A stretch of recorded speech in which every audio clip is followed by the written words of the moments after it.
Good morning लोगोफोर जोबोद बार खोलो मोजां national livestock mission central scheme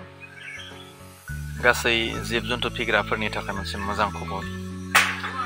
आरो 50% साबसिडी आरो नोंथाङा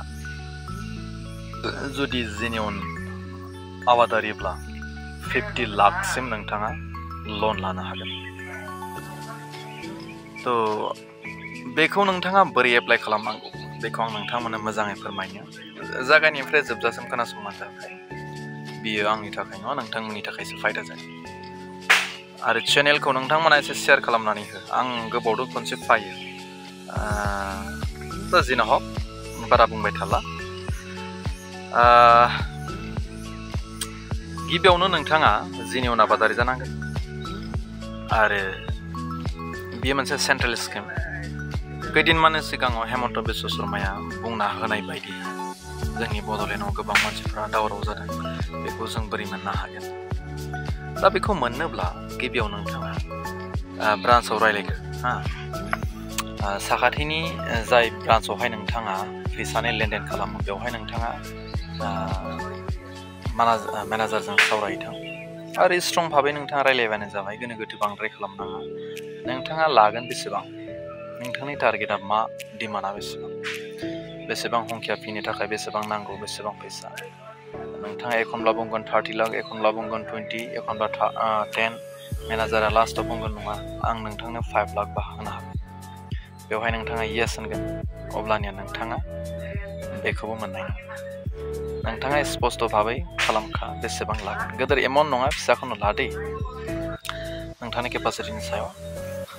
दा जिनो हक नोंथाङा ब्रान्च मेनेजारखौ जुदि गोजोन होनो हाबायबा नोंथांनियाव डकुमेन्ट्स बिबायबा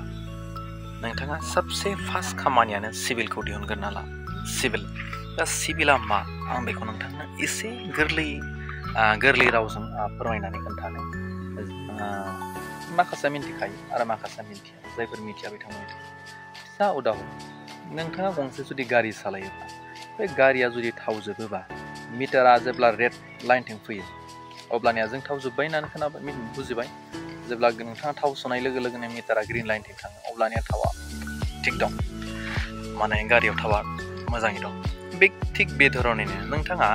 जायखिजाया फाइनेन्स डिपार्टमेन्टनिफ्राय जुदि फैसा लादोंब्ला गारिफोर जुदि फाइनेन्स लादोंब्ला बेयो गासैबो बे सिभिल रेकर्डआव ओंखारजोबो सिभिला 1000सिम थायो नोंथाङा नैबे स्किमनि थाखाय 700सो थानाया खोब मोजां जेब्ला बेखौ सिभिलखौबो बे ब्रान्चनिनो मानसिया दिहुननो हागोन जेब्ला गासैबो थिगानो अब्लानिया बे नङा जे नोंथाङा जायखिजाया गोदो लन दंखायोमोन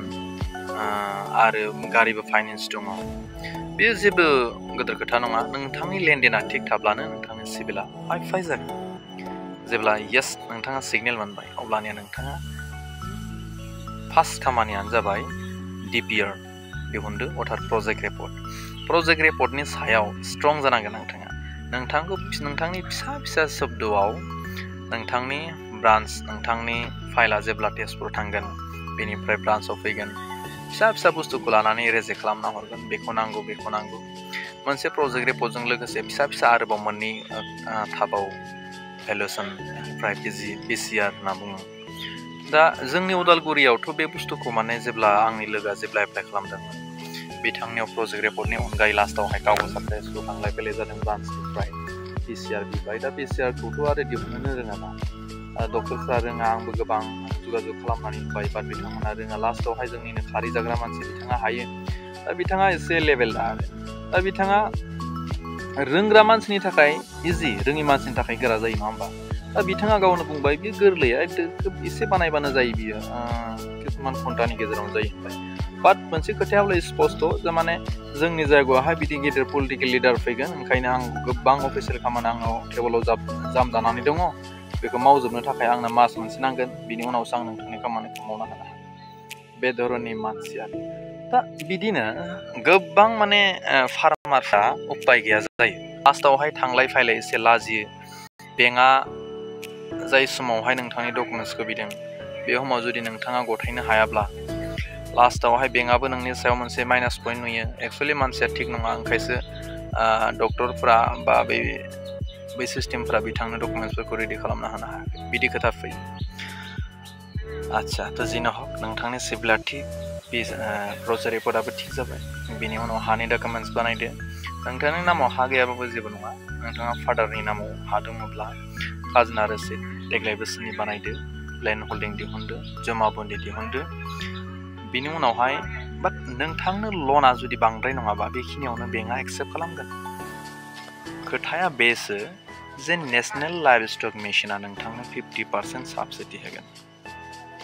बे साबसिडि मोननो थाखायसो माखासे डकुमेन्ट्स नांदेरगौ जायो जेरै ट्रेस मेप नांगौ जागोन हाजोंनो सोमोन्दो गोनां बे फाइलआ डकुमेन्ट्सआ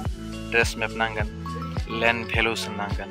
बेनि उनावहाय सेल डिड नांगोन बिनि उनावहाय पटा पासबुक नांगोन ओमफ्राय नांगोन नन इनकाम ब्रान्च सार्टिफिकेट नांगोन नन इनकाम ब्रान्च सार्टिफिकेटआ अनलाइन जागोन कर्टआवहाय बिदि माने गोबां डकुमेन्ट्स नांगौ जायो आरो किसुमान मिथिबावनो थाखाय नोंथाङा आंखौ फन खालामनो हागोन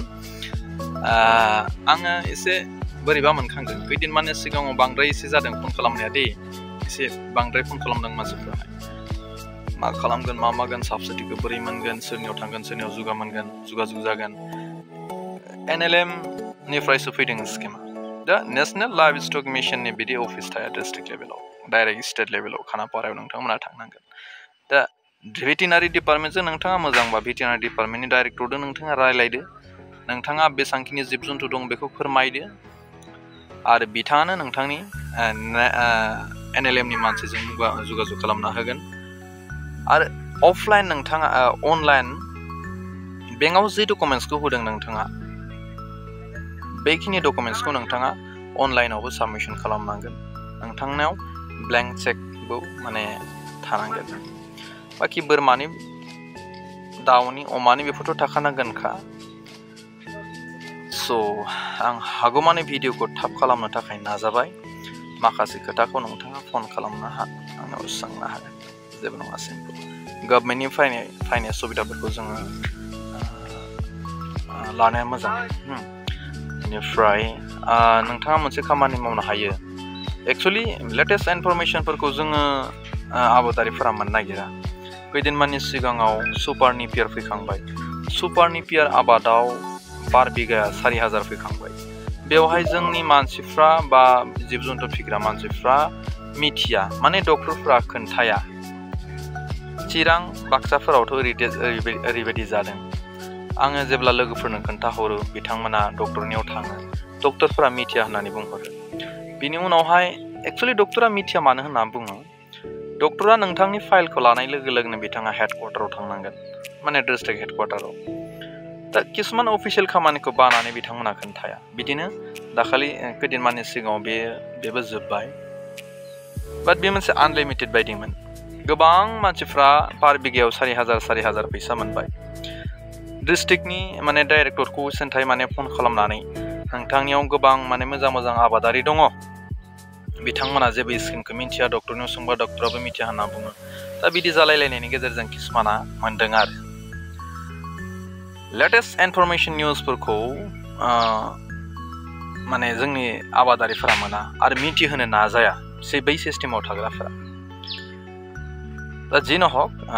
बेखिनियानो गोजोननाय थाबाय आरो आं बेखौबो खावलायगोन भेटेनारि डिपार्टमेन्टआव जायफोर मानसिया एसे लुटेरा खालामनो नागिरदों एसे थगाय थसि खालामनो नागिरदों गासै बड'लेण्डनि बोरमा आबादारिफ्रा बिथांमोननि नामखौ लिरजोबखा बिथांमोननि सायाव जोङो रुल लागोन जोङो बोरमा गुमनानै जिउ खुंनो नागिरनाय मानसि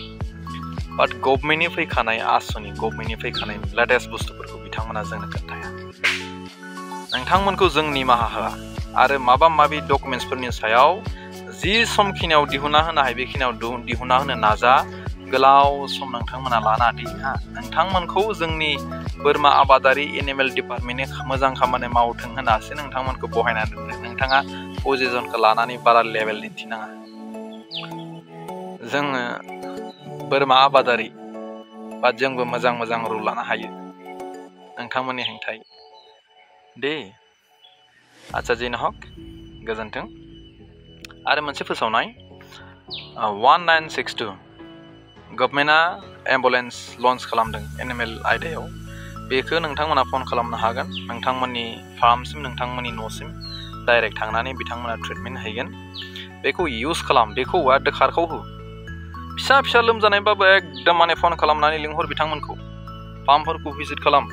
हो एडभाइस ला बिथांमोननिफ्राय मा खालाममारदों बिथांमोना आंथ' लिंहरखांबाय नोंथांमोनाबो लिंहरनाय